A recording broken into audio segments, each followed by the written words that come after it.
हमेशा ऐसे होता है कि जब मैं डिसाइड करती हूँ कि मैं आज वीडियो शूट करूँगी तो बहुत अच्छी धूप होती है बाहर। जैसे ही मैं तैयार होती हूँ और सब कुछ सेटल करती हूँ, उसके बाद या तो बारिश शुरू हो जाती है या तो कुछ नॉइस डिस्टर्बेंस शुरू हो जाता है या लाइट चली जाती है। आज बहुत ही अच्छा दिन है, तीनों चीज़ें साथ में हुई हैं। just have to say that you're fine when you're not really fine, but you just please मेरे साथ कोप अप कर लें। थोड़ा बहुत डिस्टर्बेंस जो आपको इस वीडियो में मिलेगा, उसके बीच में कोशिश करें कि आपका ध्यान मेरी आवाज़ की तरफ रहे और आप समझ पाएं कि मैं क्या बोल रही हूँ। करीब 8 महीने हो गए मुझे since I colored my hair and I did that video, but even today till date every single day I am asked almost the same questions। कुछ गिने चुने क्वेश्चंस हैं जो लोग पूछते हैं मुझे बार बार, और अभी भी या तो मुझे डीएम करते हैं या फिर उसमें कमेंट आता है रोज़ ही। मैंने कोशिश की कि मैं ज़्यादा से ज़्यादा क्वेश्चंस ले पाऊँ। अगर आपका कोई सवाल छूट जाता है तो you can DM it to my Instagram या फिर आप नीचे कमेंट्स में भी पूछ सकते हैं। और अगर आपको ये वीडियो थोड़ा सा भी हेल्पफुल लगता है तो प्लीज़ मेरे चैनल को सब्सक्राइब करना कंसिडर करें, क्योंकि बीइंग वेरी ऑनेस्ट मेरा पूरा एल्गोरिथम यूट्यूब का बिगड़ चुका है। तो मुझे जितने व्यूज़ मिलते थे उसके 10 या 20% मिल रहे हैं, लेकिन हम हार नहीं मानेंगे। मैं कोशिश करूँगी फिर से मैं एल्गोरिथम को ठीक कर पाऊँ, मुझे उतनी रीच मिल पाए। Please consider subscribing to the channel, maybe like this video, maybe share it, maybe turn the bell notification sign on. सबसे पहला फ्रीक्वेंटली आस्क्ड क्वेश्चन है, which colour did you use? कौन सा shade आपने streaks अल्ट्रालाइट्स का use किया? ये question मैं सच में इसको बैठ कर इसका जवाब देना चाहती थी। मैंने कोशिश की थी कि मैं कमेंट्स में आपको बता पाऊँ, लेकिन वो हो नहीं पाया ठीक से। तो आज मैं आपको प्रॉपर्ली बताती हूँ। हुआ क्या था, जब मैंने अपने बालों को कलर करने का डिसीजन लिया था तो मैंने ब्लॉन्ड करने के बारे में कभी सोचा नहीं था। मेरा प्लान हमेशा रेड हाईलाइट करने का था, तो मैंने वाइब्रेंट रेड जो शेड है स्ट्रीक्स का वो ही लिया था। अब होता क्या है कि उसमें 2 स्टेप्स होते हैं। पहले आपको ब्लॉन्ड करने पड़ते हैं अपने बाल लाइट करने के लिए, ताकि वो जो ब्राइट कलर है वो पिकअप कर पाए। इसलिए उसमें स्टेप 1 जो था वो ब्लॉन्डर प्लस डेवलपर था आई थिंक, और उसका यूज करके मैंने अपने बालों को पहले रेड करने के लिए ब्लॉन्ड किया था। लेकिन जब मेरे बाल ब्लॉन्ड हुए तो मुझे ऐसा लगा कि oh wait what, this is looking amazing, so I decided to stick to that. मैंने सोचा कि 1-2 महीने हम पहले ब्लॉन्ड ही रख लेते हैं और फिर मैं बाद में रेड करूंगी। तो मैंने उस वीडियो को वहीं तक शूट किया। 1-2 महीने तक मैंने अपने बालों में सेकेंड जो पार्ट था, सेकेंड जो स्टेप था रेड का, वो अप्लाई ही नहीं किया। इसीलिए जो मैंने ब्लॉन्ड यूज किया है वो वाइब्रेंट रेड का स्टेप 1 है।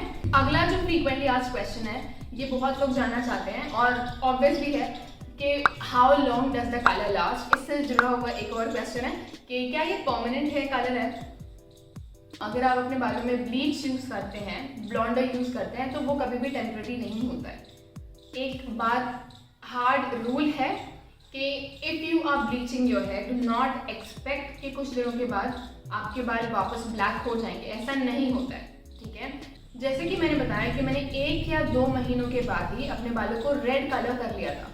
मुझे खुद का एक्सपीरियंस तो नहीं है, लेकिन मैंने जिन बाकी लोगों को देखा ब्लॉन्ड हाईलाइट्स के साथ या ब्लॉन्ड हेयर कलर के साथ, तो 6-7 महीने के बाद थोड़ा थोड़ा डार्क होने लगता है कलर, और इवेंचुअली वो थोड़ा डार्क ब्राउन मडी शेड में पहुंच जाता है। लेकिन बिल्कुल भी ऐसा नहीं है कि वो ब्लैक में वापस जाएगा, और ऐसा भी नहीं है कि वो जैसे आपने ब्लॉन्ड किया तो वो उतना ही लाइट जो शेड है वो उतना लाइट मेंटेन रहेगा आफ्टर से 6 और 7 months.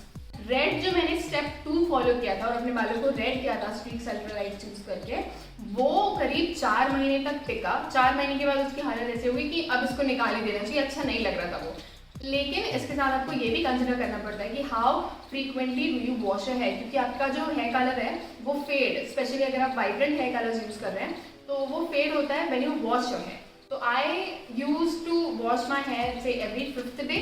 The next question is how many boxes did you use? I use 2 boxes, और मैं सजेस्ट भी करूंगी कि आप 2 बॉक्सेस लें, क्योंकि बहुत कम क्वांटिटी मिलती है और ज़्यादातर लोगों के साथ ऐसा ही होगा कि एक्स्ट्रा कुछ नहीं बचने वाला है, आपको कम ही पड़ेगा प्रोडक्ट। तो if you want to properly colour your hair, highlight भी करने, नीचे नीचे के भी कलर करने, तो आई वुड स्टिल सजेस्ट कि 2 बॉक्सेस आप एटलीस्ट लें। अगला क्वेश्चन जो बहुत हैपनिंग क्वेश्चन है और बहुत ही ज़्यादा लोग जानना भी चाहते हैं, डैमेज। क्या ये कलर करने के बाद आपने कुछ साइड इफेक्ट्स देखे कि आपके बाल डैमेज हुए, हेयर फॉल हुआ, एट्सेट्रा एट्सेट्रा? शुरुआत के 1 महीने तो मुझे कुछ ज़्यादा समझ में नहीं आया टू बी ऑनेस्ट, लेकिन इवेंचुअली हाँ डैमेज होता है और अच्छा खासा डैमेज होता है। ऐसा नहीं है कि 19-20 का फर्क आता है, लेकिन जो पार्ट आप कलर करोगे ना उसमें सिर्फ डैमेज हुआ। एटलीस्ट मेरे साथ तो ऐसा हुआ कि मैंने इसीलिए सिर्फ नीचे के बाल कलर किए थे, मैंने ओवरऑल हाईलाइट्स वगैरह कुछ भी नहीं किए, क्योंकि मुझे पता था कि डैमेज होगा तो मैं बालों को काट दूँ, you know, to be able to do that. मैंने सिर्फ नीचे के बाल कलर किए थे और मेरे बाल लंबे भी हैं, तो you know cutting a few inches won't really matter, मुझे पता था। स्प्लिट एंड्स तो बहुत ज़्यादा हो जाते हैं, बहुत जो आपके कलर्ड बाल है ना, स्पेशली ब्लीच करने के बाद डैमेज ना हो ऐसा आप नहीं एक्सपेक्ट कर सकते, डैमेज होता ही है। It's almost like the bleach hair are dead, that is how they feel. जैसे बार्बी डॉल के बाल होते हैं ना, वैसे ही वो फील करते थे, मुझे दिखते भी वैसे हैं, फील भी वैसे होते हैं, तो डैमेज तो डेफिनेटली होता है। और मैंने 3-4 महीने तक रखा, फिर मुझे लगा कि कलर भी फेड हो गया और बहुत डैमेज भी दिख रहे हैं बाल, तो अब इनको अलग ही कर दो, तो फिर मैंने बाल काट दिए और अभी कुछ भी कलर नहीं बचा हुआ है। And now I started taking care of my here again. और एक चीज़ है कि ओवरऑल बालों में कोई चेंज नहीं आया, हेयर फॉल ऐसा नहीं है, मैंने तो बिल्कुल भी ऐसा एक्सपीरियंस नहीं किया कि हेयर फॉल बढ़ गया हो या फिर ऊपर के बाल भी ड्राई हो रहे हैं। ओवरऑल बाल ठीक थे, सेम थे, लेकिन अगर आपको फिर भी ट्राई करना है तो आप कर सकते हैं, बाद में चॉप ऑफ कर दो या जैसे भी आपकी मर्जी है, लेकिन ऐसा तो बिल्कुल भी नहीं है कि डैमेज नहीं होगा। एक और क्वेश्चन जो कुछ लोग पूछना चाहते थे वो ये कि हम अवॉइड करना चाहते हैं डैमेज, तो क्या हम बिना स्टेप 1 फॉलो किए सीधा रेड कलर लगा लें या कोई भी कलर लगा लें, instead of applying the blonder and developer first, क्या हम सीधा कलर लगाएंगे तो कुछ होगा? मुझे नहीं लगता, और मुझे लगता है कि मैं सही हूँ, कुछ भी नहीं होगा। स्पेशली अगर आपके मेरे जैसे डार्क है कलर बाल है तो आपके बालों में वो वाइब्रेंट कलर उठकर नहीं आएगा, पॉसिबल ही नहीं है। इसीलिए हम despite of all the damage पहले ब्लीच करते हैं, पहले अपने बालों को लाइट करते हैं और फिर हम उसमें कोई वाइब्रेंट कलर करने की कोशिश करते हैं। एक और फ्रीक्वेंटली आस्क्ड क्वेश्चन है, जिन लोगों ने कलर ट्राई किया या फिर शायद कुछ और प्रोडक्ट से कलर करने की कोशिश की है बालों को, उनकी ये क्वेरी है कि हमने बालों को कलर करने की कोशिश की और जैसा हम चाहते थे वैसा कलर नहीं आया है, तो हम कितने गैप में दोबारा कलर कर सकते हैं? कुछ लोग तो ये पूछते हैं कि मैंने कल अपने बालों को ब्लीच किया, मुझे लग रहा है कि उतने लाइट नहीं हुए जितने मुझे करने थे, तो क्या मैं आज फिर से ब्लीच कर लूँ? कितना गैप मुझे देना पड़ेगा? तो यार मैं इसका ना कुछ भी जवाब अपनी मर्जी से बना कर दे सकती हूँ, लेकिन वो सही नहीं होगा, क्योंकि पहली बात तो ये मेरा खुद का एक्सपीरियंस ऐसे नहीं है। मैंने सिर्फ एक बार अटेम्प्ट किया था ब्लॉन्ड करने का, एक बार अटेम्प्ट किया था रेड कलर करने का, और दोनों के अच्छे रिजल्ट थे, सेटिस्फैक्ट्री, तो मुझे परेशान होना नहीं पड़ा। तो एक्सपीरियंस ही नहीं है मुझे वैसा कुछ। और दूसरी बात, मैं कोई एक्सपर्ट तो होनी है कलरिंग या फिर जनरली हेयर रिलेटेड, तो मुझे कोई भी आइडिया नहीं है। मैं सजेस्ट करूँगी कि ऐसे थोड़े सेंसिटिव केस में आप किसी ऐसे इंसान से हेल्प लें जिसको थोड़ा बहुत नॉलेज और एक्सपीरियंस हो।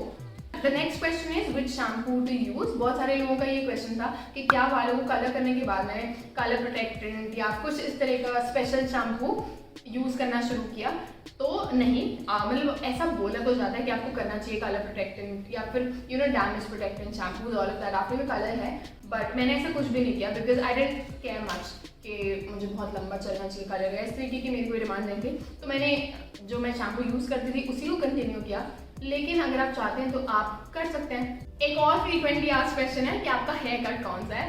मैं बहुत ज़्यादा डिसअपॉइंट करने वाली हूँ सबके पास, क्योंकि मैं पिछले 3 सालों से आई थिंक या उससे ज़्यादा ही हो गए अपने बाल खुद ही काट रही हूँ, तो ऐसे कोई हेयर कट नहीं है मेरा। I don't remember the last time I went to a salon to get a hair cut, क्योंकि 2 साल तो कोविड ही हो गया और उसके पहले भी सब ठीक ही चल रहा था, तो ऐसा कुछ भी हेयर कट नहीं है, just trim my hair casually. और मैं अपने बालों से रिलेटेड एक वीडियो या एक से ज़्यादा वीडियोस करने वाली हूँ। एक तो मैं ट्रिमिंग रिलेटेड ही करूँगी, how I get rid of my split ends and everything, तो you can wait for that, I will talk about all of that there कि मैं कैसे घर पे अपने बालों को ट्रिम करती हूँ। एंड हाँ, ऐसे कुछ हेयर कट नहीं है, बस ये स्ट्रेट है और जहाँ मुझे लगता है कि ज़्यादा डैमेज हो गया मैं वो काट देती हूँ, बस यही चल रहा है।